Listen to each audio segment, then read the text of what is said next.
It begins with the deceptively simple strum of an acoustic guitar. It is a folk melody, bright and major key, that sounds like it belongs around a campfire or in a nursery. Then, the voice enters. It is a warm, baritone voice, conversational and friendly, like a neighbor leaning over a backyard fence to tell you a story. My child arrived just the other day. He came to the world in the usual way. For the first verse, the listener feels safe. It sounds like a celebration of fatherhood. It sounds like a snapshot of the American dream in the mid-1970s. Planes to catch, bills to pay, a new baby, a busy life. It is relatable. It is normal. But by the time the final verse concludes, 3 minutes and 48 seconds later, the listener is not safe. The listener is devastated. Cats in the Cradle is not just a song. It is a weapon. It is a precision-guided emotional missile aimed directly at the heart of every parent who has ever looked at their watch while playing with their child. It is a mirror that shows us a reflection we are terrified to see. For 50 years, this song has occupied a unique space in Western culture. It is the song that makes grown men pull their cars over to the side of the highway to weep. It is the song that silences a rowdy bar. It is the anthem of regret. But the true tragedy of Cats in the Cradle isn't found in the lyrics. It is found in the life of the man who sang them. Harry Chapin was not a hypocrite, but he was a paradox. He was a man who wrote the definitive warning about the dangers of prioritizing work over family. And yet, he spent his entire adult life doing exactly that. He was a man who sang about the importance of being there. Yet he was a frantic, perpetual motion machine, touring over 200 nights a year, running charities, lobbying Congress, and driving himself into an early grave. He wrote a prophecy that he couldn't escape. He sang a warning that he couldn't hear. To understand the weight of this song, you have to look beyond the nursery rhyme imagery of silver spoons and Little Boy Blue. You have to look at the era that produced it. The 1970s were the decade of the singer-songwriter, the era of James Taylor, Jim Croce, and Gordon Lightfoot. It was a time when pop music turned inward. The political rage of the 60s had cooled into personal introspection. Harry Chapin was the master of the story song.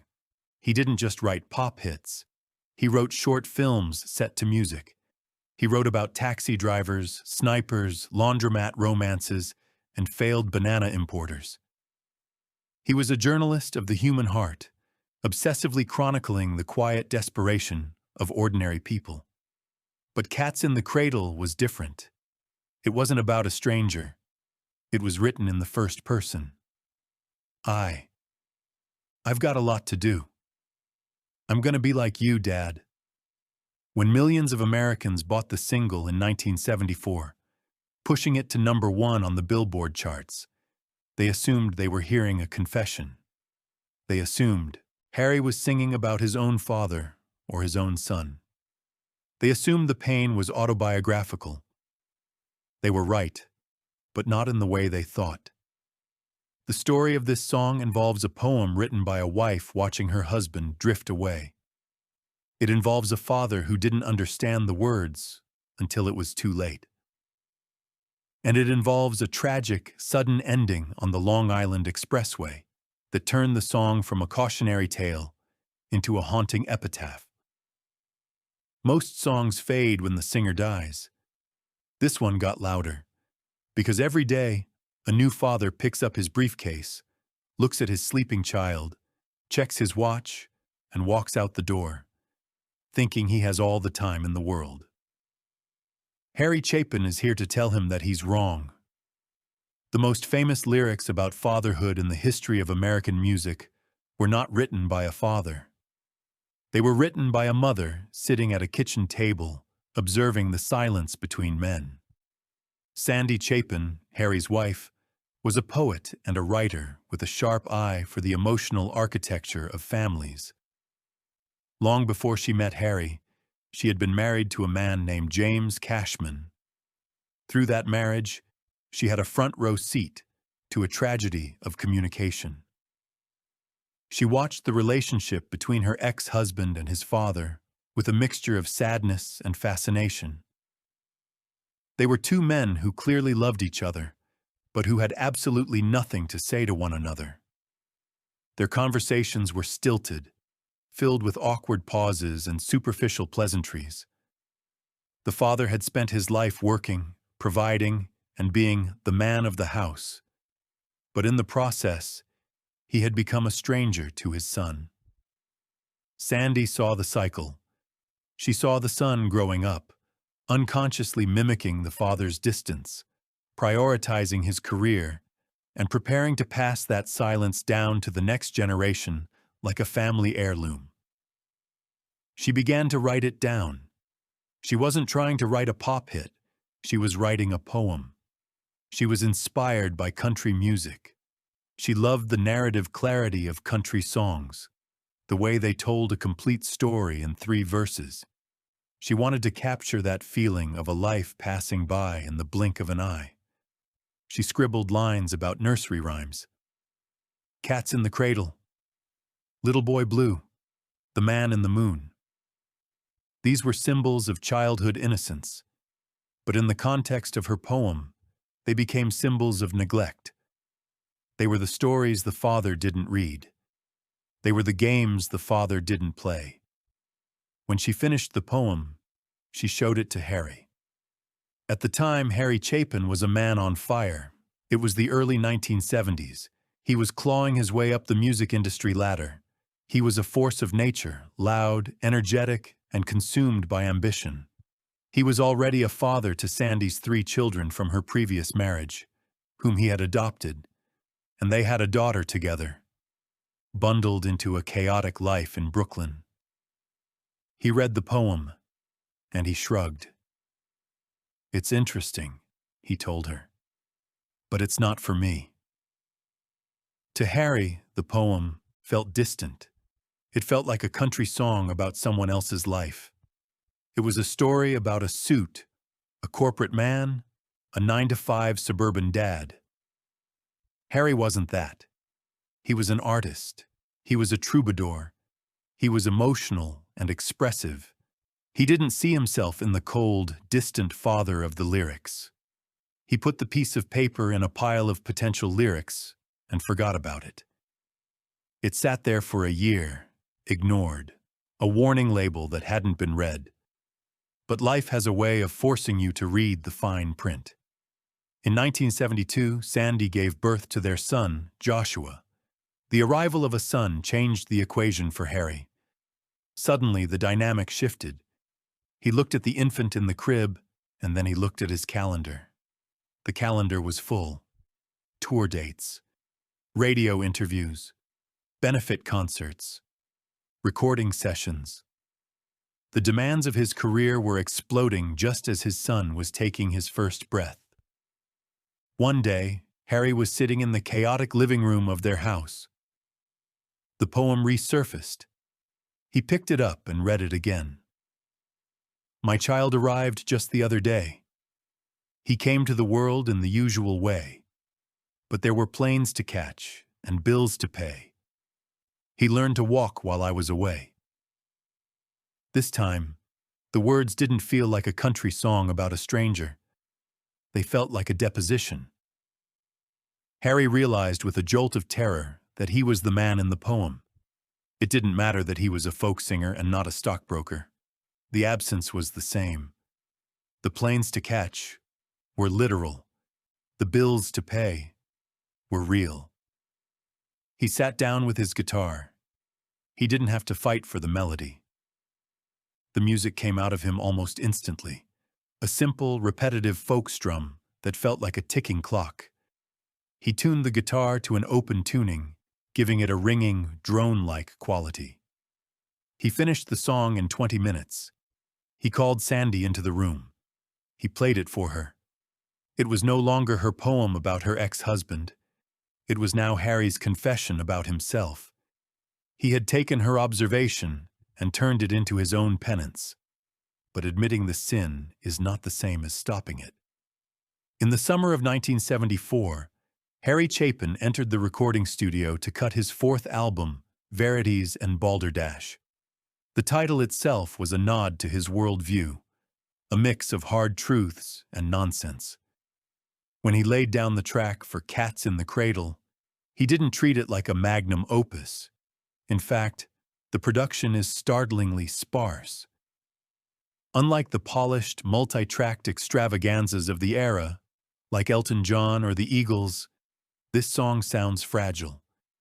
It begins with that single acoustic guitar. The tempo is brisk, almost hurried. It mimics the pace of the life it describes. There is no time to breathe. The verses tumble into one another. Producer Paul Leka made a crucial decision in the arrangement. He added strings, but they aren't the sweeping, romantic violins of a love song. They are sharp. They are plucked. They provide a sense of tension, underlining the anxiety of the narrator. And in the choruses, the backing vocals are not a choir. They are thin and distant, sounding like ghosts singing a nursery rhyme. The genius of the song is its structure. It is a Trojan horse. On the surface, it is catchy. It has a sing-song melody that a child could hum. It feels warm and nostalgic. But hiding inside that pleasant folk rock exterior is a story of slow-motion horror. The song moves through time with terrifying speed. In the first verse, the child is a newborn. In the second verse, he is 10 years old, asking for a ball. In the third verse, he is in college, driving home. In the fourth verse, he is a grown man with his own children. A lifetime passes in less than 4 minutes. When the single was released in October 1974, the reaction was instant and overwhelming. It didn't just climb the charts. It haunted them. It bypassed the usual demographic lines. Rock fans bought it. Country fans bought it. Easy listening fans bought it. In December 1974, Cats in the Cradle hit #1 on the Billboard Hot 100. It made Harry Chapin a superstar. But with that success came a cruel and bitter irony. To promote a song about a father who is never home, Harry Chapin had to leave home. The success of the single demanded a massive tour. Suddenly, the demand for Harry was insatiable. He was booked on The Midnight Special, The Tonight Show, and in arenas across the country. The song that was supposed to be a warning became the engine that drove him further away from his own children. Harry was aware of the joke. He had a dark sense of humor about it. He would introduce the song on stage by saying, "This is a song for all you mothers and fathers out there, and for all you children who are wondering where your fathers are tonight." He knew he was singing about himself. He knew he was the villain of his own hit. But there was a deeper layer to the tragedy. The public saw Harry Chapin as the family man because of the song. They projected their own guilt onto him, and they looked to him for absolution. They thought that because he sang the truth, he must be living the truth. They didn't see the reality backstage. They didn't see the frantic phone calls to New York. They didn't see the missed birthdays. They didn't see a man who was addicted not to drugs or alcohol, but to movement. Harry Chapin was a shark. He believed that if he stopped moving, he would die. So he kept swimming. He kept touring. He kept singing the warning every night, thousands of times, to thousands of weeping fathers, while his own son, Joshua, was at home, growing up, waiting for the ball that never came. The song had become a self-fulfilling prophecy, and the clock was ticking faster than anyone realized. If Cats in the Cradle was just a song about a greedy businessman chasing the almighty dollar, it would be easy to dismiss. We could listen to it, shake our heads at the bad father, and feel superior. But the true tragedy of Harry Chapin's life, and the reason the song cuts so deep, is that Harry wasn't chasing money. He wasn't chasing power. He was chasing goodness. Harry Chapin was a man possessed by a need to fix the world. In the mid-1970s, while Cats in the Cradle was still lingering on the charts, Harry decided to declare war on hunger. This wasn't a celebrity vanity project. This wasn't a tax write-off. This was an obsession. Harry co-founded World Hunger Year, now known as Why Hunger.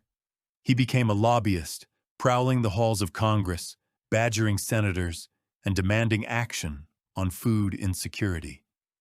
He was relentless. He was annoying. He was effective. He began to structure his touring life around his activism. He played over 200 concerts a year. But here is the staggering statistic. He gave away the proceeds of half of them. One night for the family, one night for the cause. He was practically working for free 50% of the time. He was a secular saint. He was a hero to the downtrodden. He was the guy who would stop his limousine to help change a flat tire for a stranger. But sainthood has a cost, and the cost is usually paid by the people waiting at the dinner table. His daughter Jen Chapin later reflected on this paradox.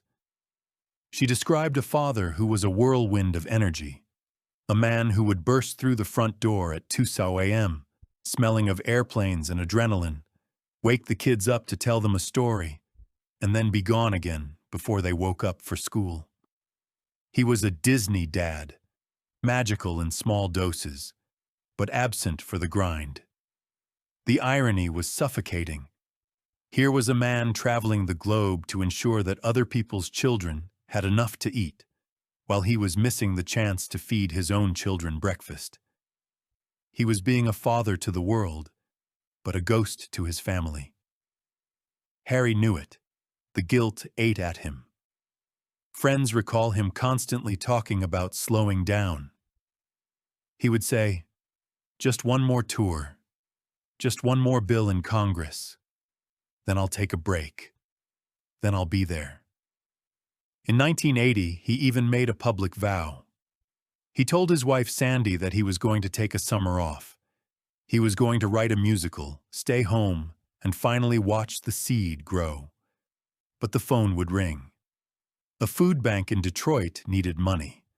A senator in Washington needed a meeting. A fan in California wanted a show. And Harry would say yes. He always said yes.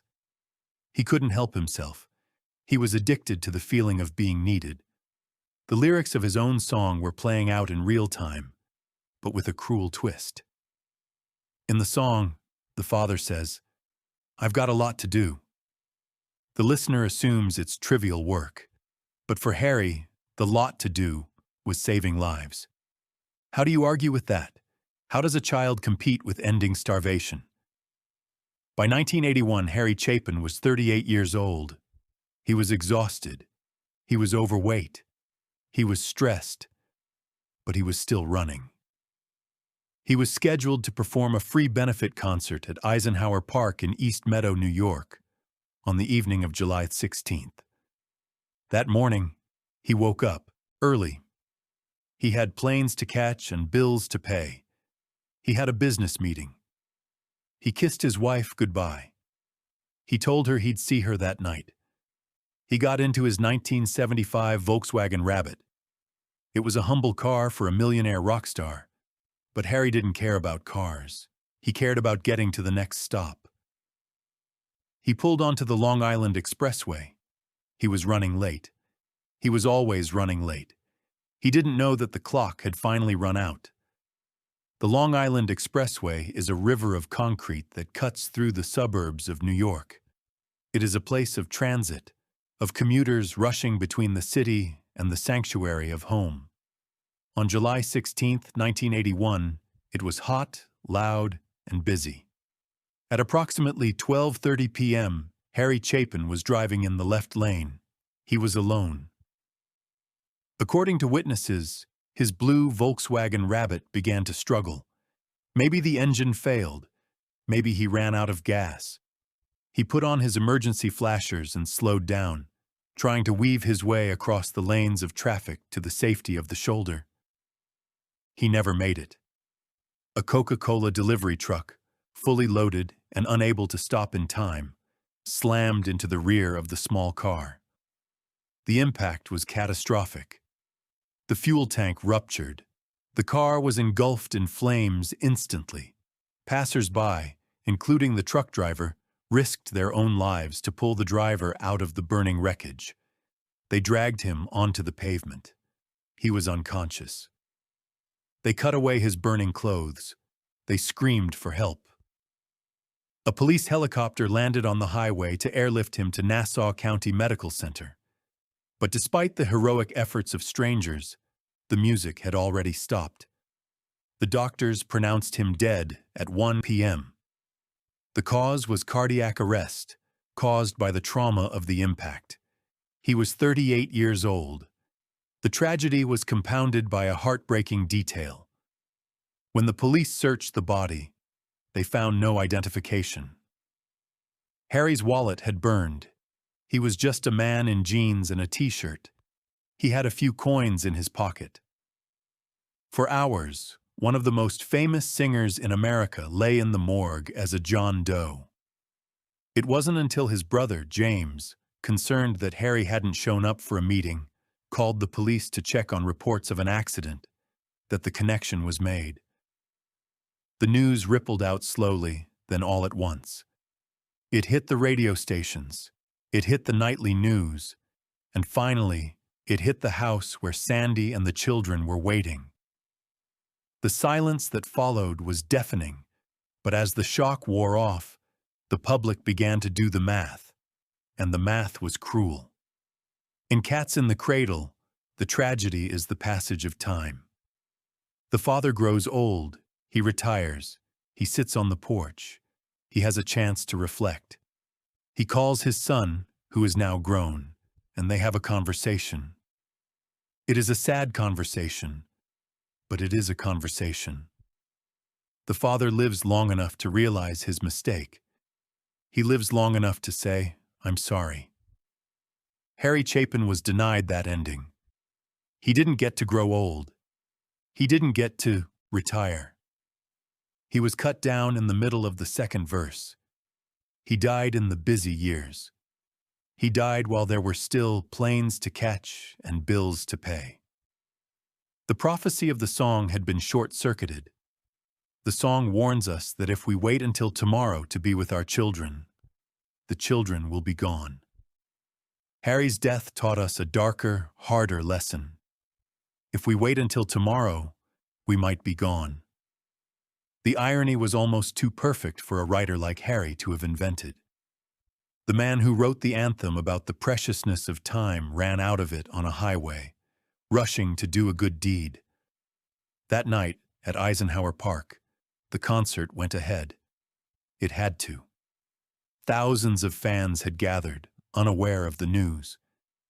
When the announcement was made from the stage that Harry Chapin was dead, the sound that came from the crowd wasn't a scream. It was a gasp, a collective intake of breath. They didn't just lose a singer. They lost the man who had warned them. And suddenly, the lyrics of his most famous song weren't just sad. They were terrifying. The needle dropped on the record players across America that night, and the voice singing, "I'm gonna be like you, Dad," sounded different. It sounded like a ghost. Harry Chapin was buried in Huntington Rural Cemetery in New York. On his tombstone, there are lines from his song, "I Wonder What Would Happen to This World." The epitaph reads, "Oh, if a man tried to take his time on earth and prove before he died what one man's life could be worth, I wonder what would happen to this world." Harry proved what it was worth. In the years following his death, the true scale of his impact became clear. He wasn't just a guy with a guitar. He was a one-man humanitarian engine. His family and friends, led by his widow Sandy and his brother Tom, didn't let the engine stop. They continued the work of Why Hunger, which remains a massive force in the fight against food insecurity today. In 1987, Harry Chapin was posthumously awarded the Congressional Gold Medal. He was the first rock musician in American history to receive the honor. He didn't get it for his albums. He didn't get it for Cats in the Cradle. He got it because he cared. But for the rest of us, the legacy is the music, and specifically, that one haunting song. Cats in the Cradle has lived a second life. It has been covered by Johnny Cash. It has been covered by Ugly Kid Joe, who ironically took it to the top 10 in the 90s with a hard rock version. It has appeared in The Simpsons, The Office, and Shrek. It has become a cultural shorthand for daddy issues. But strip away the pop culture references, and the power of the song remains undiluted. It acts as a scared straight program for parents. How many fathers have heard that song on the car radio, looked at their knuckles on the steering wheel, and decided to turn the car around? How many mothers have heard that melody and decided to put the phone down and play the game? How many sons have heard the final verse, "I've become my dad," and picked up the phone to break the cycle? Harry Chapin may have lost his own race against time, but in writing this song, he gave a head start to millions of other people. He sacrificed his own privacy, his own guilt, and his own fears to create a mirror for us. He told us the truth, that childhood is a vapor, that work will always be there, but the boy asking for the ball won't be. The song is no longer a condemnation of Harry Chapin. It is his final gift. It is a warning flare sent up from the past to guide us home before it gets too dark. So the next time you hear that acoustic guitar intro and that friendly, storytelling voice, don't just sing along. Listen to the warning. Check your watch. Look at who is waiting for you, and realize that the good time isn't then. The good time is now, because the cat is always in the cradle. But you don't have to be the man in the moon. These are the stories that change the way you hear the music, the tragedies, the triumphs, and the secrets behind the songs that define our lives. If you want to keep exploring the history of music with us, peeling back the layers of the lyrics, hit that subscribe button and turn on notifications. Call your dad, hug your kids. We'll see you in the next video.